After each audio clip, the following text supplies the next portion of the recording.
And of course, well, there's the clothes. We have to talk about the clothes. We got to get into the clothes. Dua Lipa referenced Claudia Schiffer's 1992 vintage Chanel bride dress. It's a cream tweed gown lined with black thread and has fringe at the hems. It has pockets and a corset-style bodice. The dress was cute enough but kind of forgettable in my opinion. Anne Hathaway wore a tweed Versace strapless gown.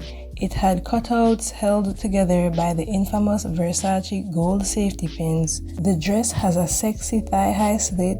She had matching tweed gloves and a jacket, and a diamond Bulgari choker. The dress also had pearl accents and camellia flower details. She's on point and on theme. She looked stunning from the top of her head to her white satin pointed toe pumps. It's giving Pearlificent. It's giving Who Run the World? Pearl. It's giving Pearl Harbor. Okay, maybe that was a bit much. She wore a custom black silk crepe dress filled with pearls, inspired by a look from the 1991 ready-to-wear Chanel Fall-Winter collection. She paid homage to Carl's fingerless gloves, which was also decked out in pearls. Even her shoes had pearls. Maybe the top front half of the dress could have done without the pearls. Also, I like the updo hairstyle, but I think it would look better without the bangs. It's giving Nikki Parker. If you're wondering who she's hugging, that's Jared Leto. When I saw him, I was like, when did the Met Gala start having mascots? Turns out he was dressing as Karl Lagerfeld's cat, Choupette. The furries must have loved that. Billie Eilish wore full black. I liked the black hair. The eye makeup brought out her eye color. She wore a black high-neck lace gown by Simone Rocha. It had a tinsel cotton tweed harness with embellished hips in jet crystals. She also had on hand-beaded jet crystal cluster tool gloves and stockings. The outfit certainly gave goth vibes, but it was a bit too fussy for my liking. Speaking of goth vibes, Gigi Hadid was in the same lane as Billie Eilish. She wore an all-black sheer dress by Givenchy. The dress had hip cutouts and a ruched center. Someone else who had hip cutouts was Tiana Taylor. She wore a Tom Brown tweed outfit. It honored Karl Lagerfeld's love of starched colors and crisp ties. She had to hop up the steps, but beauty is pain. I preferred the top half of the outfit versus the bottom half. I also liked the mesh over the eyes. Keke Palmer wore a strapless gown made from tweed, custom made by Sergio Hudson.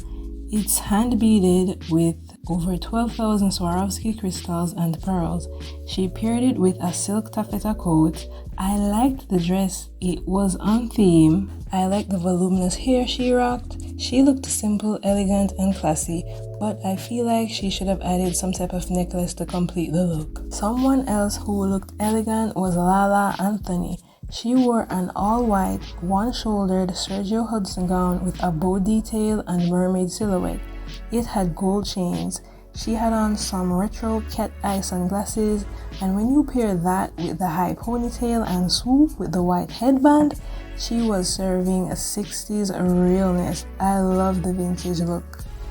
Kylie Jenner wore a red Jean Paul Gaultier asymmetric dress with a thigh-high leg slit. The dress has a dramatic train that doubled as a robe to reveal a baby blue color. I liked the design of the dress a lot. She looked beautiful to me. The hair went well with the outfit.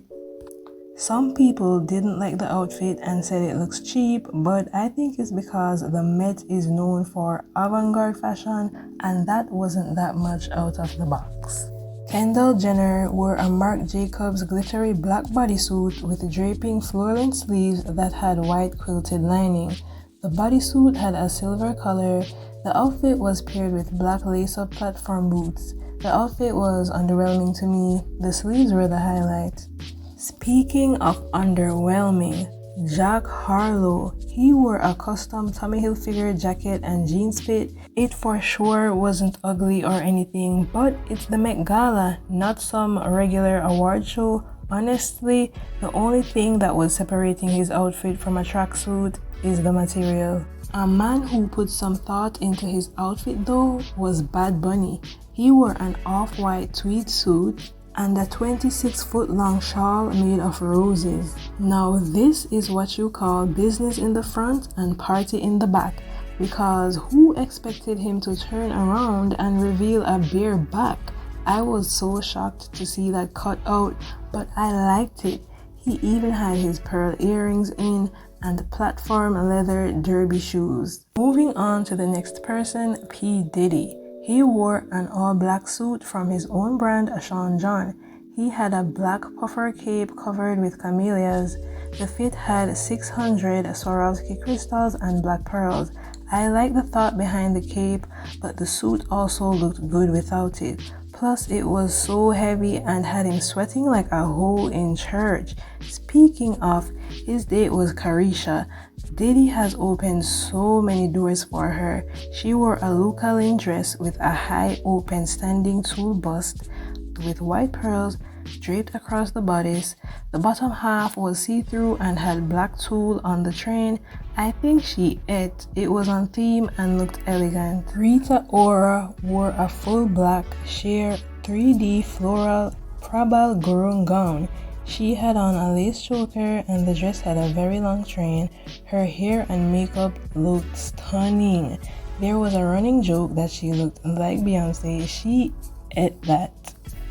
Salma Hayek wore a Gucci latex red bustier with pearl off-the-shoulder straps and a sparkly crimson skirt with ruffled tiers. She had 3 red flowers on her ponytail. I prefer the dress from the back. The back is giving a good solid 9 out of 10, but the front was like a 7 out of 10 for me. Someone else wearing red was Pedro Pascal. He had on a black and red Valentino look with an oversized coat and red poplin shirt. He also wore a black tie with a gold metal V and black shorts. Why I love this look is because Pedro wore socks showing his hairy legs, and Karl Lagerfeld would have hated this. He is quoted saying, "I like socks, but only up to the knee. I hate nothing more than when a man crosses their legs and you see hairy legs, socks, and pants. The worst." Give Pedro his 10s, okay? Kerry Washington stunned in a black floral lace two-piece by Michael Kors. It took 1,000 hours to hand embroider the outfit, which has 135,000 recycled sequins. She wore a diamond-studded choker and a black Michael Kors blazer. She looked great, the hair, makeup, everything was on point. Ice Spice wore a white figure-hugging sequined Balmain gown. She had a bedazzled vintage camera, which I thought added a cute touch. It was a nice look, but I feel like she could have spiced up her outfit a little bit more. But you know what? It is her first Met, and she said the look was last minute. Nicole Kidman did not come to kid, man. She wasn't playing around. Okay, that was corny and also untrue. The dress wasn't that hot to me. She wore a Chanel haute couture gown from 2004. She wore the dress before that same year for a Chanel No. 5 commercial. The dress has a pink silk tulle, a 4-meter circumference train, and embroidered with 250 pink ostrich feathers. Peeta would be so thrilled. It has over 3,000 silver crystals and sequins, and I feel like she would have looked better in some cuter shoes, also maybe not black but maybe silver. Penelope Cruz wore a Chanel Couture Spring-Summer Collection dress from 1988. It has a hooded gown with silver embellishment. The bottom half was very voluminous and had a pearl belt buckle. She was giving a very much fairy godmother. What's 4 plus 4? Because she ate. Janelle Monáe had an interesting outfit. It was a black and white conical patchwork jacket by Thom Browne, wore over a giant hoop skirt. She stripped down to a sparkly black bra and panties with pearl fringes. She also represented Carl's cat Choupette by carrying a white cat handbag. I didn't really care for this outfit, but her body was banging in that bikini though. On to Margot Robbie. She wore a black one-shouldered gown from Chanel's 1993 Spring Haute Couture collection. It has a sweetheart neckline, a sash that trails over the shoulder, a see-through corset in the midsection, and boning made of Chanel's signature gold chain woven straps. All this sounds meticulous, but in reality, it is a simple dress that didn't really stand out amongst all the other outfits. Yes, it's on theme and she looked good, but it would have slayed at like the Academy Awards, for example.